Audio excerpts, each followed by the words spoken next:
Hello and welcome to Uncommonly Good MTG.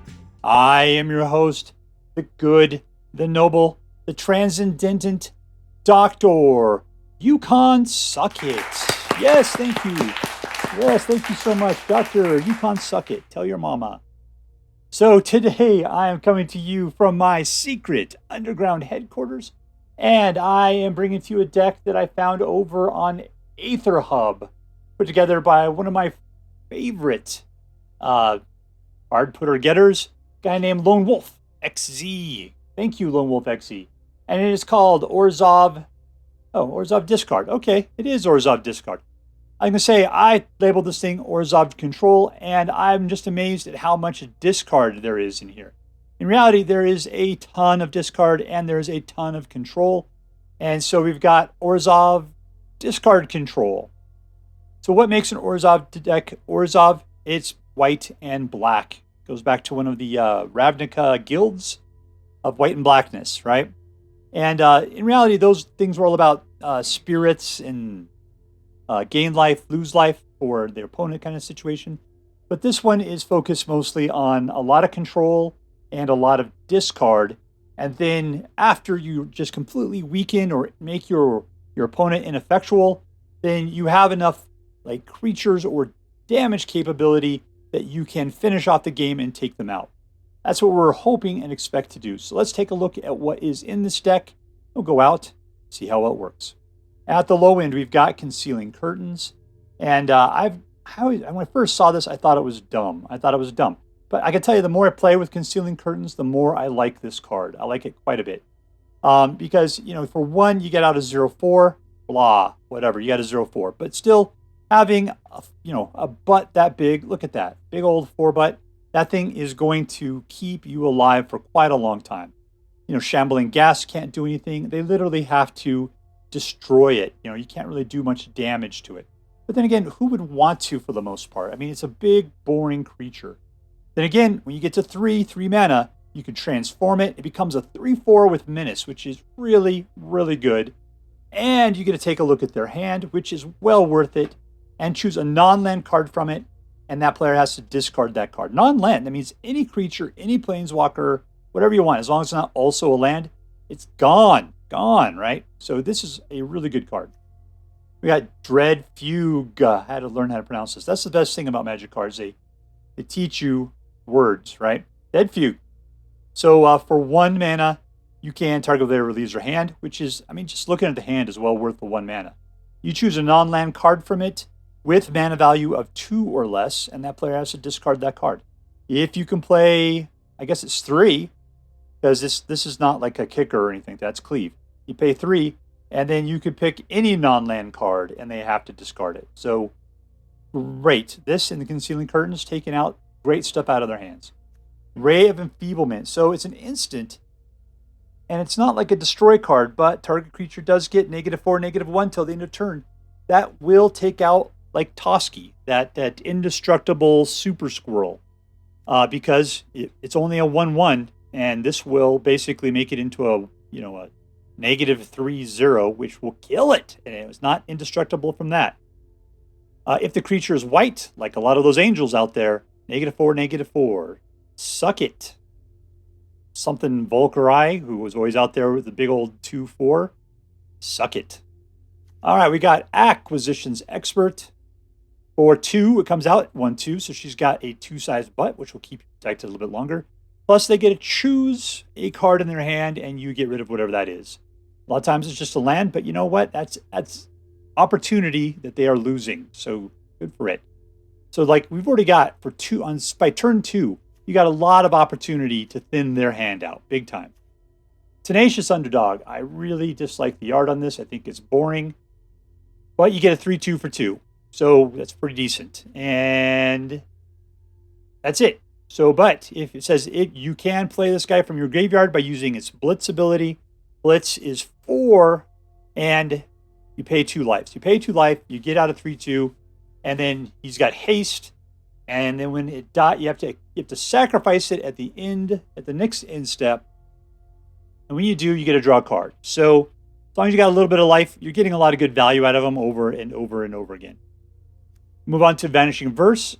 Right now, when it says Streets New McKenna has got a lot of multicolor going on. So therefore, I don't think Vanishing Verse is nearly as good as it used to be. But we've got 4 of them in here. You exile target monocolored permanent, which is nice to me. I think this guy's great because he takes out a lot of man lands that are out there. And it's an instant, so you can pay 2, it's black and a white, kill man lands. I'm good with that. Meathook Massacre. You know, I've really changed I always told people, don't wait, get Meathook Massacre out. I firmly believe this. I think maybe as soon as you can rub together 2 black mana, you should just get this out. Especially if you got a second Meathook Massacre in your hand. This is such a good tempo card. I'm beginning to become a champion of tempo. So tempo is all just about trying to find ways either to gain more cards or to get more life or to lessen your other person's life. And if you can keep an enchantment out there that will constantly keep that flow going to where you get more time and they get less time, that is what's important. The fact that other stuff's on there that allows you to do some minor board wipes, that's good too if you have the opportunity, but it's kind of a red herring that keeps it in your hand. This card is better on the battlefield than in your hand. Just play it when you can. The Restoration of Eiganjo. So this one, you play it, you go get a plains, put it in your hand and shuffle, so it's a little bit of white ramp, right? Then on your next turn, you can discard a card, and then you can return a target permanent with a mana value of 2 or less from your graveyard to the battlefield tap. That would be great with what? Tenacious Underdog, Acquisition Expert, target permanents, right? Meathook Massacre, Concealing Curtain. That's what you can bring back, right? But you also need to be able to discard something from your hand. So theoretically, even if you didn't have those things in your hand, but they were in your graveyard, you can maybe discard something else that's not working so well. Maybe, I don't know, Ray of Enfeeblement if the things that are out there aren't going to die from it. And that way you can get something else back that you'd actually like a lot better. And in your third turn, you get back a 3/4 with Vigilance, and then whenever it attacks or blocks, you create a 1/1 color spirit token. So it's just a bunch of minor things. I mean, they could be really great, but not technically all that fantastic. But when you wipe out the other person's stuff, these guys are going to be the things that win the game for you. We got Inscription of Ruin, a Swiss Army knife card from Zendikar. I'm going to be so sad when these things are gone. I really love these things. What's nice is for 3, you get to choose one of these things. Opponent discards 2 cards. Return target creature with a mana of 2 or less from your graveyard to the battlefield. So that'll get you back Concealing Curtains, Acquisitions Expert, Tenacious Underdog, right? It's great. Or destroy target creature with a mana value of 3 or less on their side. There's a lot of that going on. And this card can do all of it. And it says if you pay, 6, you could do all 3 of those things if you felt like it. So that's what I love, is that you have the ability to do any one of those things early. And if you happen to have 6 mana, you could do all of those things, which would be fantastic. Wandering Emperor. So this is white control. Most likely you're going to pay the 4, get her out, immediately exile some tapped creature that's attacking you, killing it, right? And it's never coming back. Love, love, love it, right? Sometimes if you're happy about that, you can also do the -1 instead of the exile for -2. Put out the samurai, block with the samurai, and that way you still have 2 loyalty on the Wandering Emperor when you come into your next turn. For +1, you can put a +1 counter on up to 1 target creature, and it gains first strike until the end of the turn. Great. So yeah, the only thing is that it's got flash, and then as long as Wandering Emperor on its turn, you can activate her loyalty as you cast an instance. That's just saying you can play. When you flash her in, you can play her loyalty abilities. We got Elspeth Resplendent. I thought that she was going to be kind of dumb because the only thing I really liked about her was her -7. She starts off at a 5, but you got to sit there and pump something up twice to be able to get her out of here, to be able to get up to that -7 ability. Turns out her +1 or -3s are great abilities. I mean, you have to find a target creature, put a +1 counter on it, but you also give them flying, first strike, lifelink, or vigilance. So you can take something and start really doing good stuff with it. -3, look at the top 7 cards of your library. You may put a permanent card with a mana value of 3 or less from amongst them into the battlefield with a shield counter on it. So let's see, permanent with a mana value of 3 or less. That would be Eiganjo, Tenacious Underdog, Acquisitions Expert, or Concealing Curtains. So, you can go, really, Concealing Curtains with the shield token on it. So that way it goes out, it could take a hit and then take some more hits because it's got a really big butt. You pop it, turn it into its 3/4. I mean, there's just lots of great ways to go with what Elspeth Resplendent is passing out. You know, because then it's just like you could then start pumping up maybe the Concealing Curtains after it's turned into the 3/4, giving it flying or something, and then first strike, life, whatever you need at the time. And eventually, if she's still alive, you can put out the 5/3/3 White Angel token. Which would be great. Tergrid. Yeah, I don't think anybody's ever going to play with Tergrid, but if you get Tergrid out and you still have the ability to cause discards, anything they discard or sacrifice becomes yours. As soon as it goes to the graveyard, it goes into the battlefield under your control. And how many we got? Just one. You can use Tergrid's Lantern instead, where you could force somebody to lose 3 life unless they sacrifice a non-land permanent or discard a card. And for 4 mana, you can untap it and basically retap it again, so you get that ability twice. Let's see, Invoke Despair. Probably one of the best black cards out of Kamigawa. It costs 5, and 4 of it's got to be black. But a target opponent has to sacrifice a creature, an enchantment, and a planeswalker. And for each one of those that they cannot, they will lose 2 life, and you will draw a card. So what a great card Invoke Despair. I'm surprised there's only 2 in here, but I guess it's a good balance to somebody. We got 2, just 1 Emeria's Call. So this is just really white land. You can pay 3 life to get it out and not tapped. And if you happen to have 7 mana lying around, 3 of it white, you can put out 2 4/4 White Angel tokens with flying. Every non-angel creature you control gains indestructible until your next turn. This actually works out really great because until your next turn means that you play this, then all your guys are indestructible, and then you can attack, and that's great. If they want to try to destroy them on their turn, guess what? They're still indestructible on your opponent's turn. Then the third turn, which is yours, they go back to being dumb again. But whatever, there you go. We got 2 Eiganjo, Sea of the Empire, which allows you to use it as a white mana, or we can deal 4 damage to target attacking or blocking creatures. So control. We got 4 Eye Tyrants, which turn into manlands. We got 1 of the Kamigawa Black, which allows you to mill 3 and return a creature or planeswalker from your graveyard to your hand. So the animation, that is going to probably be what you try to use it for. We got regular black. We don't have any regular, we do have regular white. We got some fast duels, and we got some semi-fast duels right there. Altogether, that is looking great. If you're playing best of 3, you got all of these over here. Do we have anything with learn? Really? Is there anything with learn in here? I don't think there's any learn in here. So lessons are in here. I guess if you started playing with something with learn. And then we got these other 2 for best of 3s, in case you want to swap things out, because depending upon what you're fighting against. So anyways, that's the deck. Let's take it out. Let's see how well it does. All right, I'm playing against Tulio Rangel, whoever that is. Tulio Rangel. We got 2. We got 0 white going on right now. We can do some stuff with black. Let's just keep it. Hope we come into a black or some white at some point.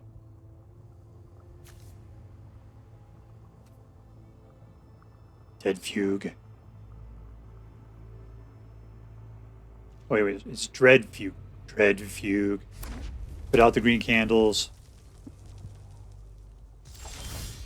Oh, there's our white. There we go. Show me your hand, Smokey-O.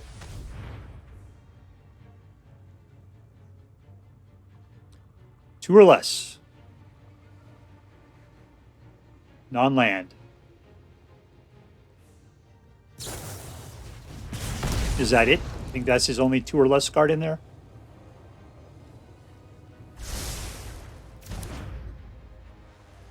Alright, Bloodthirsty. And other than that, we just got a bunch of hasty Boros going on there. Alright, we know what we're going after.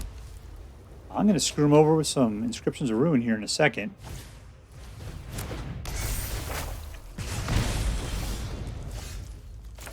Alright, white.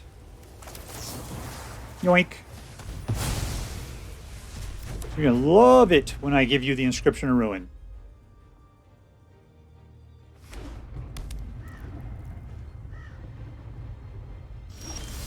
There we go. Gotta play that for white. Discards 2 cards. Now you're top decking.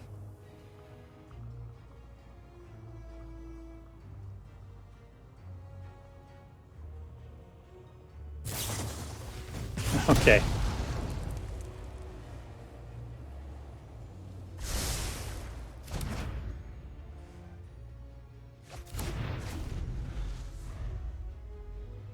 Well, I think he knew he was getting. He kept it. He scryed.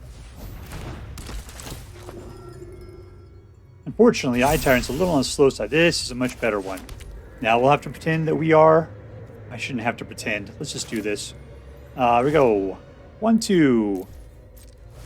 Just having those out are better than not having it in your hand. And that is a good thing. Thing is, we need, what, 2 more blacks before we can invoke Despair. That's not going to do it, but this I can do. Alright, what are we going to do here? You are going to play 3 life, my friend. And there's an Eye Tyrant. Okay, I just need 1 more black.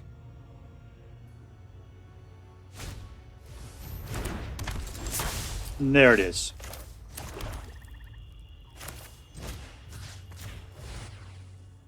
Kill your creature.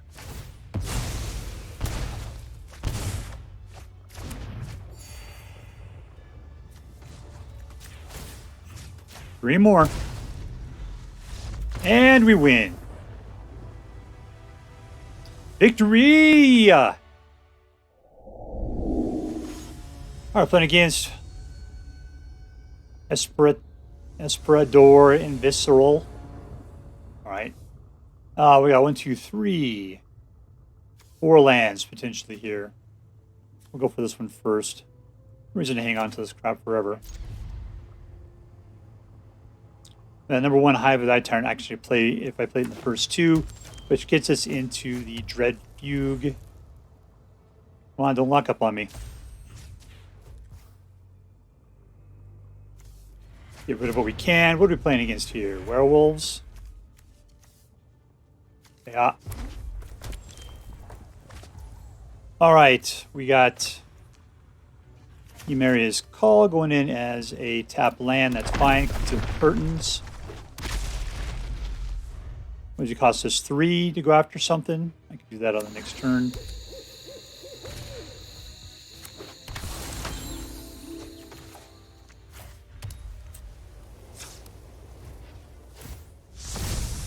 What are we going to pop there?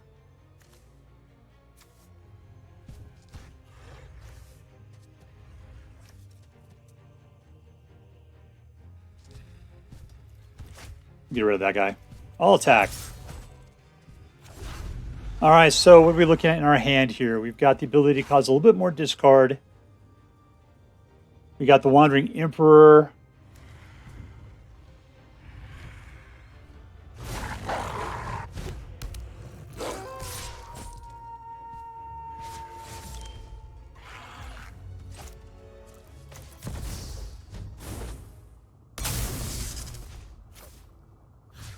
And we'll go ahead and kill that off. No attacks.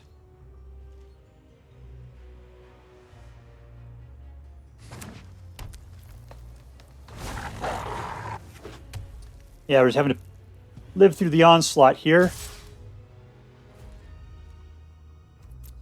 Dead. Alright, we've got another Wandering Emperor. Get rid of that guy. Which guy? That guy. We're going to go ahead and put this out for the mana. No attacks.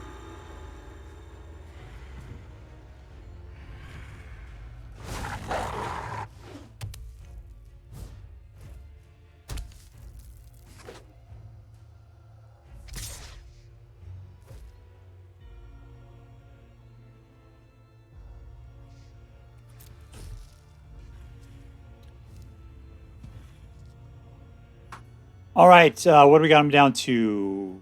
3. And I happen to have the magic ingredients for that.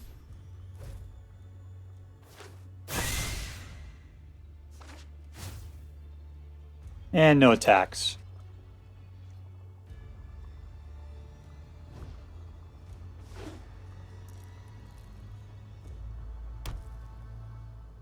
Alright, so who do you want to kill? Mana value 3 or less. Maybe you casting this guy gets... This guy is... I'm just going to kill that guy. I know he's a horror show. Mana value 3 or less, and he's gone. And we're going to go ahead and pour this other one. Put this guy out. And come on in for an attack. Got him down to 14.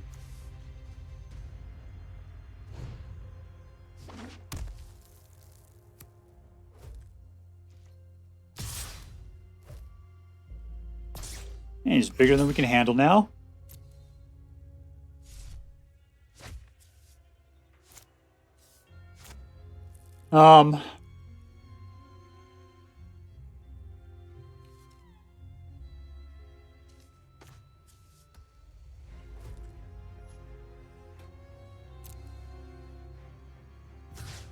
We're getting rid of whatever. I don't think he's got any reanimation going on there.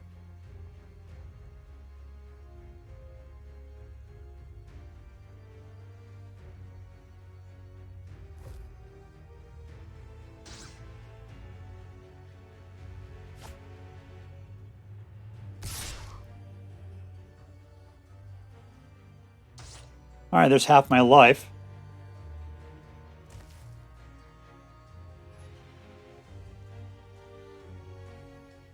Just got to get myself somebody that can fight. Got another blocker. And let's attack.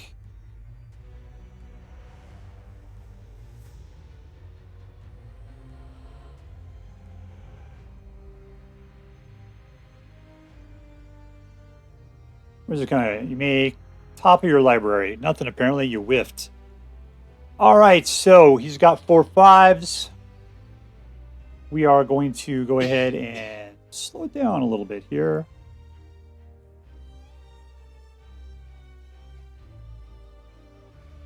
He's got nothing going on in his hands, so we'll just chill out with that. If I attack now, I will lose 2 dudes, so we're not going anywhere.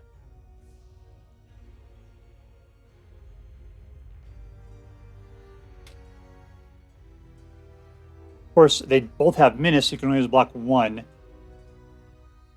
Alright, let's see what we can do here. Not decline. I'm going to play this one. Can I pop both these guys? 1. How many more? I need 4. That's fine. Yeah, so to block the big dudes, he has to block him with 2. And so I'm going to get at least 2 of my guys through.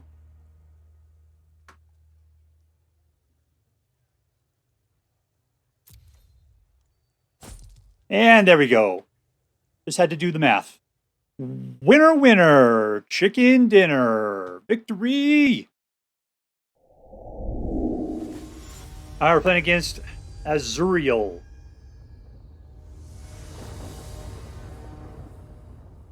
And let's see, we got 2 mana and a 3rd. We're good.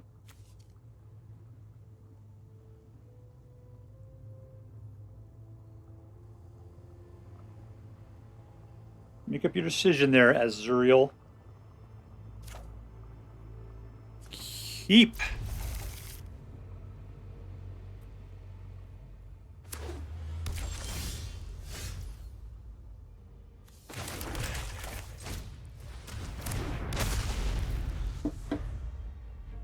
All right, so 3 turns. Let's see, next turn we'll build Acquisition Expert him.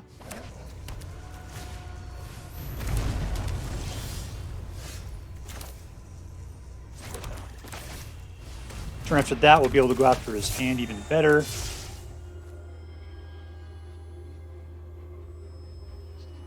Bad thing about that Colossal Plow is the fact that Vanishing Verse cannot do anything to it. No mana for you. All you can do is kill any creatures. What does it take? 6?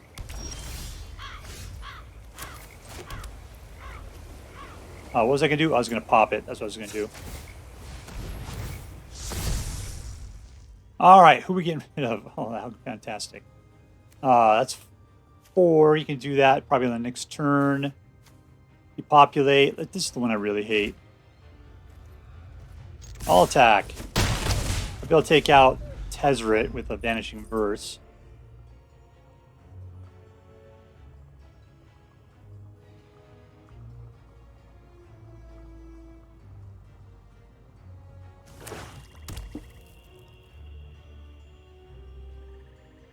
Not going to like it.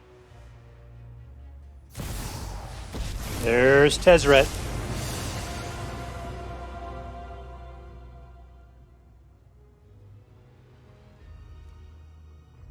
Can't kill it, dude. Okay, that's fine. That's much better.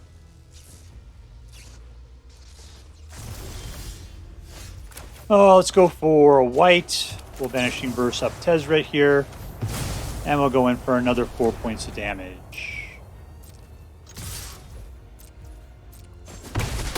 And Acquisition Expert. We'll go steal something else from his hand. What's it going to be? He's going to pass it out, whatever he doesn't want. All right. Still need 7 for Emeria's Call. That's not too hot. Ray of Enfeeblement is a nice instant there. I can't really do anything with what I got, so let's just... I could technically put Emeria's Call out, at which point then I'd be able to start using the Hive of the Eye Tyrant. That's probably... It's better just... Where they say, bird in the hand, better than two in the bush.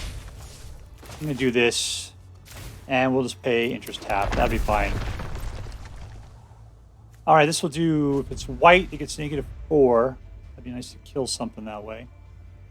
Got plenty of ability to kill things, though. Provided they have colors. Monocolor. That is not monocolor.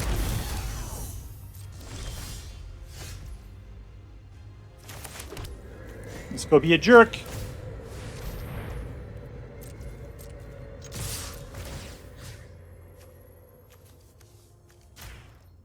I don't think there's any recourse here. We're just dead. There we go. Victory! Victory! All right, here we are with ORZHOV Control. And I gotta say, it is so nice playing just ORZHOV again, black and white, and Control. That is very Dr. Suckit. Love, love, love it. It's one of my favorite places to go. What was the awesome in this deck? Let's take a look around. You know, who was awesome? It was Concealing Curtains. What was great about this guy was he got out for 1. You're guaranteed on 3. I mean, it was not hard to get into 3, at which point you get to cause a discard to happen. You got to look at their hand so you can see what it was that you were fighting against there. And you had a 3/4 with Menace, right? With Menace. So I meant that, you got him out. He was defending like crazy, right? That 0/4, he has got such a huge butt for being a curtain, right? But still 0/4, keeping everything back. And then on turn 3, you could pop him, force a discard, see your opponent's hand, and attack for 3. Concealing Curtains is such a fantastic card. What's funny is that this is called ORZHOV Control rather than ORZHOV Discard. But between Tergrid and Acquisitions Expert and Concealing Curtains and Dread Fugue, you are playing a huge discard deck. It's really ORZHOV Discard Control. Now, where does the control come from? We got Vanishing Verse. We got Ray of Enfeeblement, Meathook Massacre, Wandering Emperor, Inscription of Ruin, which does discard and control. We got Invoke Despair. Yeah, all of that is control. Just tons of it. Boy, do we have any actual, beef in here? Well, where's your beef come from? Tergrid has got some strength. Wandering Emperor can put out some samurai there. The Restoration of Eiganjo puts out 3/4 Vigilant guys. It creates those 1/1 Spirit token creatures. Tenacious Underdog is putting out a 3/2 that you can keep bringing back from the graveyard again and again, giving you then some card draw ability. If you can manage to get it up to 7 mana, you got Emeria's Call putting out 2 4/4 Angel tokens with flying, and making the rest of you guys indestructible. The Wandering Emperor and Elspeth are pumping things up. All together, this is a great deck that does everything that ORZHOV Control loves to do. ORZHOV loves to do. Control, discard, and then at the end, you come in. Plus, you got your Eye Tyrants for, usually that's where your big muscle is at the end. If you wipe the board, which there's not really any board wipes in here. You got Meathook Massacre, really. And Meathook Massacre is tempo, right? Because every time one of your dudes dies, they lose a life. Every time one of their dudes die, you gain a life. So that gives you a ton of opportunity to continue to play the game, get more advantage, and take advantage of what's going on there. So altogether, this is a great deck. Let's talk about, is it competitive? I think yes. I think it's a well put together deck. I think it's got a lot of opportunities. I think it's a very competitive deck. Is it a fun deck? For Dr. Suckit, it is a fantastically fun deck. Lots of great things to do.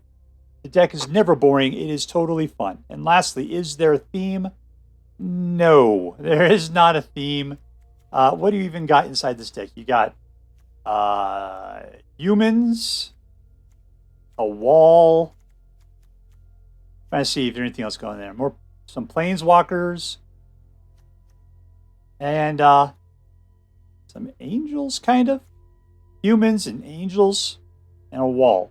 It's vaguely. Not really. It's not. I'm not going to go with themes on this one. Here's the sideboard. This is for a best of 3 deck. I didn't bother to strip this out ahead of time, which I usually do. But yeah, there you go. So anyways, no theme. It is competitive. It is lots of fun. I'm going to give this deck an A. I hope that if you choose to play with this deck, that you have as much fun with this deck as I did. That's all for now.